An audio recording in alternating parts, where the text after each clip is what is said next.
இன்றைய தினம் திராவிட முன்னேற்ற கழகம் ஆட்சி பொறுப்பேற்று 4 ஆண்டு நிறைவு பெற்று 5வது ஆண்டு அடியெடுத்து வைத்திருக்கின்றன. இந்த 4 ஆண்டு திராவிட முன்னேற்ற கழக ஆட்சியில இந்த கூடலூர் சட்டமன்ற தொகுதி மக்களுக்கு ஏதாவது ஒரு பெரிய திட்டத்தை கொண்டு வந்திருக்காங்களா? கொண்டு வந்திருக்காங்களாமா? இல்ல இல்ல. 4 ஆண்டு காலம் உருண்டு ஓடிவிட்டது. இந்த ஆட்சியாளர்கள் மக்கள் மீது அக்கறை இல்லாத காரணத்தினாலே கூடலூர் சட்டமன்ற தொகுதியில் இருக்கின்ற மக்களுக்கு எந்த ஒரு பெரிய திட்டத்தையும் கொண்டு வராத ஆட்சி திமுக ஆட்சி.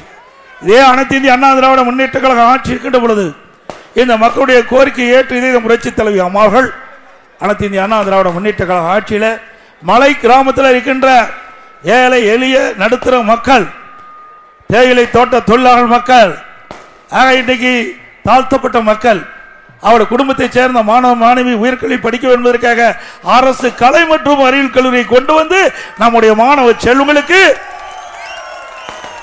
பட்டப்படிப்பு படிக்கக்கூடிய சூழ்நிலையை உருவாக்கி தந்த அரசாங்கம் அண்ணா திமுக அரசாங்கம்.